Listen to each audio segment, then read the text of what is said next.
Hi guys, welcome back on my YouTube channel Agriculture Future, and today we will discuss about important days, international year and revolution in agriculture, यानी कि agriculture में जो क्रांतियाँ थी उनके बारे में, और जो इंटरनेशनल दिन थे, दिवस थे या फिर ईयर थे सॉरी, या इम्पोर्टेंट डेज, उन सभी के बारे में डिस्कशन करेंगे। और ये है मेरी क्लास 4th, ठीक है। और इससे पहले मैंने 3 क्लासेस और अपलोड कर दी है। और वीडियो को स्टार्ट करने से पहले एक रिक्वेस्ट है कि आप ज़्यादा से ज़्यादा चैनल को शेयर करें ताकि मुझे भी मोटिवेशन मिलता रहे। देन अब करते हैं वीडियो को स्टार्ट। सबसे पहले बात करते हैं रिवॉल्यूशन इन एग्रीकल्चर, एग्रीकल्चर में जो भी क्रांतियाँ हुई हैं। देन फर्स्ट जो क्रांति है, जो सबसे बड़ी क्रांति थी, वो थी ग्रीन रिवॉल्यूशन, जो कि वीट और राइस के फील्ड में थी। कहने का मीन ये कि 2066-67 में राइस और फील्ड में हाई यील्डिंग वैरायटीज़ का यूज़ किया गया, जिसे HYV बोलते हैं, और केमिकल फर्टिलाइज़र का यूज़ किया गया और प्लांट प्रोटेक्शन केमिकल्स का यूज़ किया गया, जिससे कि क्या हुआ, वीट और राइस के प्रोडक्शन में बहुत ज़्यादा इंक्रीज़ देखा गया, ठीक है, बहुत ज़्यादा प्रोडक्शन हुआ। तो इसीलिए उस ईयर को क्या बोला जाने लगा, ग्रीन रिवॉल्यूशन। इनके फादर हैं, जो क्वेश्चन हर बार एग्जाम्स में पूछे जाते हैं। तो इंडिया के अंदर कौन है, इनके MS स्वामीनाथन है। और बात करें विश्व या वर्ल्ड की, तो नॉर्लोन ई बोरलॉन्ग इसके फादर हैं, ठीक है। और जो ये टर्म है ग्रीन रिवॉल्यूशन, ये टर्म किसने दी, तो विलियम S गॉड ने 1968 के अंदर ग्रीन रिवॉल्यूशन जो टर्म है वो दी, ठीक है। ये भी इम्पोर्टेंट है। फिर सेकंड जो है वो है व्हाइट रिवॉल्यूशन, ठीक है, श्वेत क्रांति, जो 1970 से 96 में आई, जो कि मिल्क प्रोडक्शन से रिलेटेड है, ठीक है, यानी कि दुग्ध उत्पादन से रिलेटेड है। और इसके फादर कौन है, वर्गीस कुरियन। इसमें है ना फ्लड ऑपरेशन भी चले थे 3, ठीक है। और उसके बाद में बात करते हैं गोल्डन रिवॉल्यूशन की। तो गोल्डन रिवॉल्यूशन किससे रिलेटेड है, फ्रूट या फिर हनी प्रोडक्शन से, ठीक है, हनी प्रोडक्शन से और फ्रूट प्रोडक्शन से, ठीक है। गोल्डन या फिर जिसे गोल्डन जो रिवॉल्यूशन है, सुनहरी क्रांति जिसे बोलते हैं, तो इसके फादर कौन है, KL चड्डा। और उसके बाद में एवरग्रीन रिवॉल्यूशन की बात करें तो ये ग्रीन रिवॉल्यूशन का मॉडिफाइड फॉर्म है, ठीक है। और इसमें क्या है, सस्टेनेबल मेथड्स का इंटेंसिफिकेशन एंड डाइवर्सिफिकेशन क्रॉप्स का यूज़ किया जाता है, ठीक है। और ये जो टर्म है, या फिर इसके फादर बोले तो इसके फादर कौन है, MS स्वामीनाथन जो है, इनके फादर हैं। और राउंड रिवॉल्यूशन की बात करें तो वो पोटैटो से रिलेटेड है, यानी आलू से। और silver revolution egg and poultry से है। और ब्लैक रिवॉल्यूशन है वो बायोफ्यूल जेट्रोपा प्रोडक्शन से। और रेनबो जो है वो ऑल सेक्टर ऑफ एग्रीकल्चर से है। और इसके फादर हैं नीतीश कुमार, जिनके फादर इंपॉर्टेंट है, मैंने ओनली उन्हीं के फादर को मेंशन किया है यहाँ पे। और आपको क्वेश्चन में लगभग यही पूछा जाता है कि जो राउंड रिवॉल्यूशन है वो किससे रिलेटेड है, या फिर क्वेश्चन ऐसे पूछा जाता है कि पोटैटो प्रोडक्शन से रिलेटेड रिवॉल्यूशन कौन सी है, ठीक है। तो परभनी जो रिवॉल्यूशन है वो किससे है, ओकरा से। ये ऐसे याद रखना कि परभनी एक क्रांति है ओकरा की, ठीक है, सॉरी वैरायटी है। देन ये परभनी जो क्रांति है ये भी ओकरा की है। ब्लू रिवॉल्यूशन की बात करें तो फिश प्रोडक्शन से है, जिसके फादर हैं डॉक्टर हीरालाल चौधरी। और ब्राउन रिवॉल्यूशन है फूड प्रोसेसिंग से। और ग्रे रिवॉल्यूशन है फर्टिलाइजर प्रोडक्शन से। और येलो जो है वो है ऑयल सीड प्रोडक्शन, या फिर बोलें कि मस्टर्ड से, और जिसके फादर जो है सैम पित्रोदा। और रेड रिवॉल्यूशन जो है वो टोमेटो या फिर मीट प्रोडक्शन से रिलेटेड है।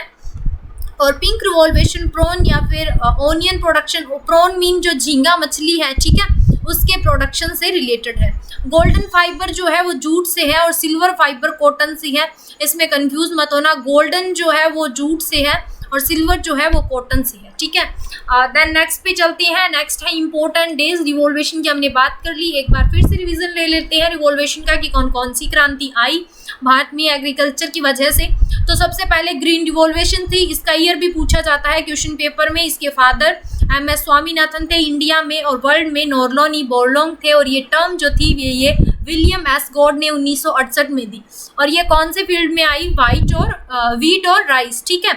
और उसके बाद में व्हाइट रिवॉल्यूशन की बात करें 1970 से 96 में, ये मिल्क से रिलेटेड है, दुग्ध उत्पादन से। फादर इसके हैं वर्गीस कुरियन। और ग्रीन रिवॉल्यूशन गोल्डन रिवॉल्यूशन की बात करें तो फ्रूट और हनी प्रोडक्शन से है, KL चड्डा इसके फादर हैं।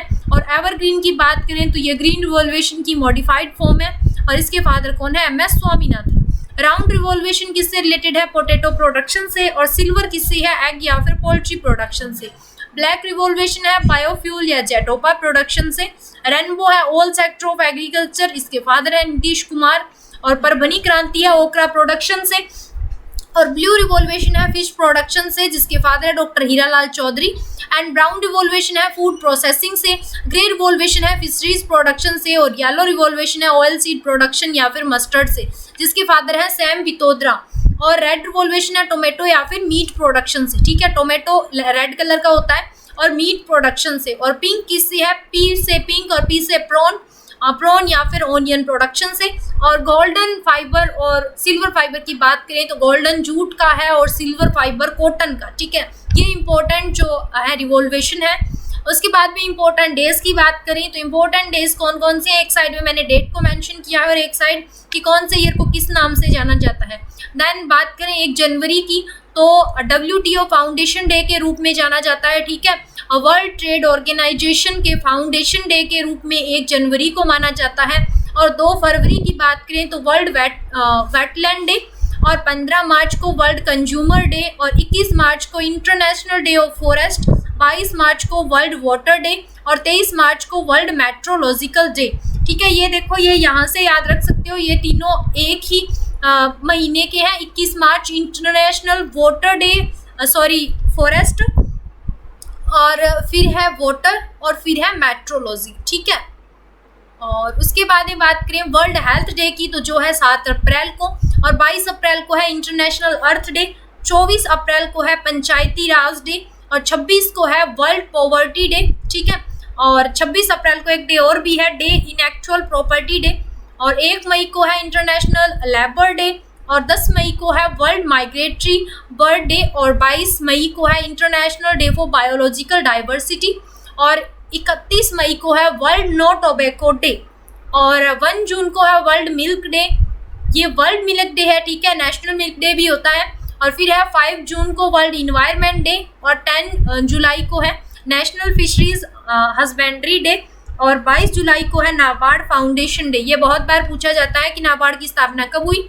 और फिर है 29 जून को है स्टैटिक्स डे, और 11 को है वर्ल्ड पॉपुलेशन डे, और 2 सितंबर को है वर्ल्ड कोकोनट डे, 8 सितंबर को इंटरनेशनल लिटरेसी डे, 16 को है ओजोन डे, और 4 अक्टूबर को वर्ल्ड एनिमल डे, और 6 अक्टूबर को वर्ल्ड वाइल्ड डे, और 6 अक्टूबर को एक डे और है वर्ल्ड फूड सिक्योरिटी डे, और 16 अक्टूबर को वर्ल्ड फूड डे, और 26 नवंबर को नेशनल मिल्क डे, ये देखो नेशनल मिल्क डे है, ठीक है, और 5 दिसंबर को वर्ल्ड सोइल डे, और 15 दिसंबर को इंटरनेशनल टी डे, 23 को फार्मर्स डे, 1 जुलाई को एग्रीकल्चर डे, 16 जुलाई को ICR डे, ये भी इम्पोर्टेंट है, और 1 जुलाई को वर्ल्ड मिल्क डे, और उसके बाद में है 4 दिसंबर को एग्रीकल्चर वुमेन डे, और 3 दिसंबर को एग्रीकल्चर एजुकेशन डे, और 24 अप्रैल को पंचायती राज डे, ठीक है।